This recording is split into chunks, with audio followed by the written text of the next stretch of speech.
कहानियों से ज्ञान भी मिल जाता है और हम बोर भी नहीं होते। जिस तरह मैं गौतम बुद्ध की कहानियां सुनाकर आप सबको मोटिवेट करता हूं, उसी तरह आपका सिर्फ सब्सक्राइब करना मुझे मोटिवेट करता है। तो इस चैनल को अभी सब्सक्राइब ज़रूर कर लें। तो चलिए कहानी शुरू करते हैं। बुद्ध का संग सभी के लिए खुला रहता था। सब उनके शिष्य बनना चाहते थे। कुछ लोगों को तो बुद्ध सीधे अपने संग में शामिल कर लेते थे, तो कुछ को कहते थे कि तुम एक दिन शमशान में जाकर रहो। इसी प्रकार एक आदमी बुद्ध के पास आया और कहा कि मुझे आपका शिष्य बनना है। बुद्ध ने उस आदमी को कहा कि तुम्हें मेरा शिष्य बनने के लिए एक पूरा दिन शमशान में बिताना होगा और तुम वहाँ जो कुछ भी सीखोगे मुझे आकर बताओगे। उसके बाद ही तुम संग में शामिल हो पाओगे। वो आदमी ये सुनकर घबरा गया। उसने बुद्ध से कहा कि दिन में तो ठीक है, लेकिन रात में शमशान में रहना बहुत खतरनाक है। बुद्ध ने कहा, कैसा खतरा? आदमी ने कहा, अरे वहाँ तो भूत प्रेत भी होंगे, वो मुझे पकड़ लेंगे तो? बुद्ध ने कहा, क्या तुमने भूत प्रेत देखे हैं? आदमी ने कहा, नहीं, पर मैंने सुना है और कुछ लोगों को देखा है जिसमें भूत आ जाते हैं, वो अजीब अजीब हरकतें करने लगते हैं। इस पर बुद्ध ने कहा, तो तुम्हारे पास ये सुनहरा अवसर है ये जानने का कि भूत प्रेत होते हैं या नहीं होते हैं। तुम वहाँ सिर्फ एक रात गुजारो और फिर विश्लेषण करके बताना कि भूत प्रेत होते हैं या नहीं होते। अगर तुम्हें वो मिल गए तो तुम उनका विश्लेषण करना कि वो कैसे होते हैं, और अगर नहीं मिले तो तुम ये भी जान जाओगे कि वो नहीं होते हैं। तुम घबराना मत, वहाँ जो भी घटना होगी तुम आकर अगले दिन मुझे बताना। आदमी ने कहा, ठीक है बुद्ध, अगर आप कहते हैं तो मैं एक पूरा दिन और रात शमशान में गुजार लूंगा। बुद्ध ने कहा, तो फिर ठीक है, अभी तुम आश्रम में आराम करो और कल सुबह ही शमशान के लिए निकल जाना। बुद्ध ने अपने 4 शिष्यों को कहा कि ये आदमी कल शमशान जाएगा, तुम उसके पीछे जाना और उस पर नज़र रखना, उसका ध्यान रखना, पर याद रहे उसे ये बात पता ना चलने पाए कि तुम उसका पीछा कर रहे हो। अगले दिन वो आदमी बुद्ध के पास गया और बोला, जैसा आपने कहा था मैं शमशान के लिए निकल रहा हूँ।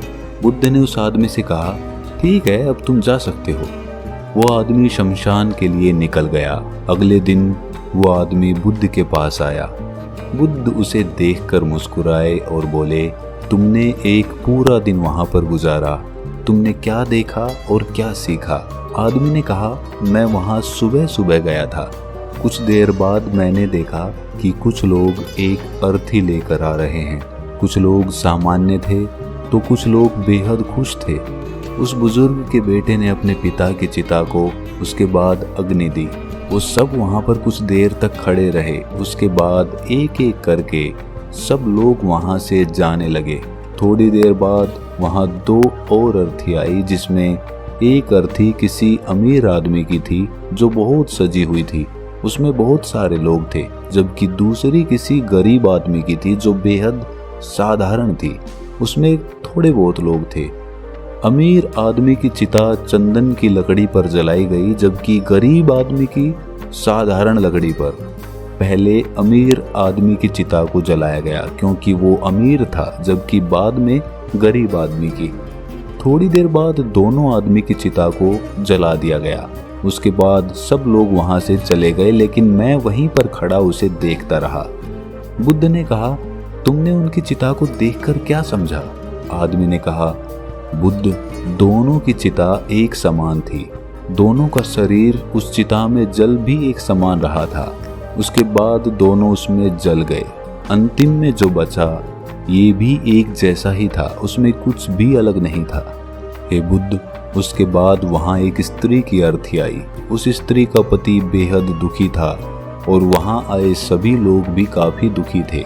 वो सभी उसके पति को सांत्वना दे रहे थे। उसमें मैंने देखा कि बहुत लोग काफी ज्ञानी थे। वो ज्ञान की बातें कर रहे थे। वो सब महाज्ञानी कह रहे थे कि यहाँ तो एक न एक दिन सबको ही आना है। जीवन हमें ज्ञानता और परोपकार से जीना चाहिए। किसी को कभी भी कष्ट नहीं देना चाहिए। धन के पीछे हमेशा भागकर कुछ नहीं होता है। अंतिम में हम सबको एक दिन शमशान में ही जाना होता है। उसके बाद वहाँ कोई नहीं आया और मैं पूरी रात वहीं पर रहा और अगली सुबह आपके पास आ गया।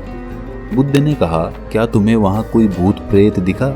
आदमी ने कहा, नहीं, मुझे वहाँ कोई भूत प्रेत नहीं दिखा। पूरी रात मैं अपने आप से डरता रहा, पत्तों से डरता रहा, जानवरों की आवाज़ों से डरता रहा, लेकिन पूरी रात में मुझे कोई भी भूत प्रेत नजर नहीं आया। ये सुनकर बुद्ध ने उस आदमी से कहा, ठीक है, अब तुम जाओ और आश्रम में जाकर आराम करो। कल फिर एक दिन और रात के लिए तुम्हें शमशान में जाना होगा। वो आदमी ये सुनकर बोला कि आप कैसी बातें कर रहे हैं? आपके कहने पर आज मैं पूरा दिन वहाँ रुका। वो समय मैंने कैसे काटा है मैं ही जानता हूँ। अब मैं दोबारा वहाँ नहीं जाऊँगा। बुद्ध ने कहा, जो खास चीज़ें तुम्हें वहाँ जाकर मिलती वो तुम्हें अभी तक नहीं मिली है। तुम एक दिन और वहाँ गुजारो, तुम्हें वो अवश्य मिल जाएगी। ये सुनकर आदमी कहता है, ठीक है, मैं आपके कहने से एक बार और चला जाता हूँ। ये कहकर वो आदमी आश्रम में जाकर आराम करने लगा। अगले दिन वो आदमी फिर बुद्ध का आशीर्वाद लेकर वहाँ से शमशान के लिए चला गया। एक पूरा दिन बिताकर वो अगले दिन फिर बुद्ध के पास आया। बुद्ध ने पूछा, तो तुम्हें वो चीज़ मिली? आदमी ने कहा, हाँ, मुझे वो मिली।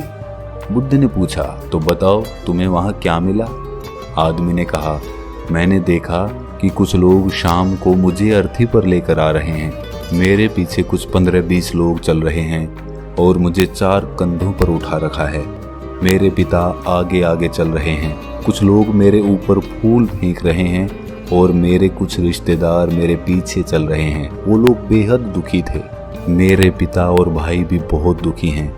कुछ लोग उनमें से दुखी होने का नाटक कर रहे हैं तो कुछ लोग मेरे पिता को सांत्वना दे रहे हैं। वहीं दूर खड़ा मेरा भाई बेहद दुखी है। कुछ लोग उसे सांत्वना देकर बोल रहे हैं कि तुम ही अब सबके इकलौते वारिस हो, तो कुछ लोग कह रहे हैं कि ये गलत हुआ, वो लड़का तो अभी जवान था, अभी तो उसने कुछ देखा भी नहीं था और उसके साथ ऐसी घटना हो गई। तभी मुझे अर्थी पर लिटा दिया गया और सारा क्रियाकर्म खत्म किया जाने लगा। मैं ये सब अर्थी पर लेटे देख रहा था। मैंने उस अर्थी से उठना चाहा लेकिन मैं उठ नहीं सका। मैं सांस लेना चाहता था लेकिन सांस भी नहीं ले पा रहा था क्योंकि मेरे अंदर सांस ही नहीं थी। मैं अपने पिता को गले लगाना चाहता था लेकिन मैं उठ नहीं सकता था। मैं अपने भाई को गले लगाना चाहता था, उसे कहना चाहता था कि तुम माता पिता का ध्यान रखना, लेकिन मैं बस लेटा लेटा सब कुछ देख सकता था लेकिन कुछ कर नहीं सकता था। उसके बाद मेरी चिता पर लकड़ियां सजाई जा रही थी और मुझे उस चादर के पार कुछ दिखाई नहीं दे रहा था। फिर उसके बाद मुझे गर्मी महसूस होने लगी। फिर मैंने देखा कि मुझे जलाया जा रहा है।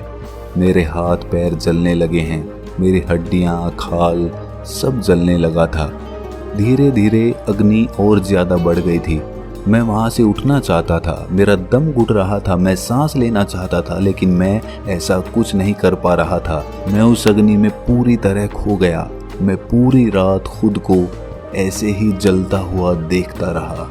मैंने देखा कि अंतिम रूप में मेरे पास केवल राख ही बची हुई थी। उस पूरी रात ना तो मैं डरा ना ही मुझे डर का एहसास हुआ।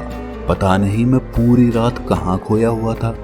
और सुबह होते ही मैं आपके पास आ गया बुद्ध मुस्कुराए और बोले कि अब तुम संघ में शामिल हो सकते हो और वास्तव में ध्यान और ज्ञान होने के लिए ध्यान का बीज अंदर होना जरूरी है। वो बीज तुम्हें वहाँ कल रात मिला जब तुमने जाना कि वहाँ सब कुछ नश्वर है। इस दुनिया में सभी आदमी शमशान में जाने के बाद ये तो देख लेते हैं कि सभी को वहाँ जाना है, लेकिन जैसे ही वहाँ से बाहर निकलते हैं वो सब कुछ भूल जाते हैं और फिर अपनी ज़िंदगी वैसे ही जीने लगते हैं, वैसे ही कर्म करने लगते हैं, वैसे ही अधर्म करते हैं, वैसे ही लालच करते हैं और वैसे ही क्रूरता दिखाने लगते हैं। और जैसे ही शमशान में जाते हैं सब धार्मिक हो जाते हैं। पहली बार जब तुम शमशान में गए तो तुम भी उन्हीं ज्ञानी आदमियों की तरह थे, जैसे कि वहाँ सभी महाज्ञानी आदमी आते हैं। और जैसे ही तुम दोबारा वहां गए और आज वापस आए तो तुम्हारे अंदर भी ज्ञान का बीज उत्पन्न हो गया था। हम तब तक जीवन को नहीं समझ सकते जब तक हम मृत्यु को नहीं जानते। जो आदमी बीमार है वो स्वास्थ्य के महत्व को समझ सकता है। जो ध्यान का बीज तुमने कल रात पाया, अब उसे तुम्हें लक्ष्य बनाना है और ऐसा विशाल लक्ष्य तुम्हारे अंदर उत्पन्न होगा जो सभी को ध्यान की छांव से परिपूर्ण कर देगा। तो दोस्तों, अगर ये कहानी आपको ज्ञानवर्धक लगी तो इसे अपने दोस्तों, मित्रों और रिश्तेदारों के साथ साझा जरूर करें और हमारे चैनल को सब्सक्राइब करना ना भूलें। तो मिलते हैं अगली किसी कहानी में, तब तक के लिए अपना ख्याल रखें।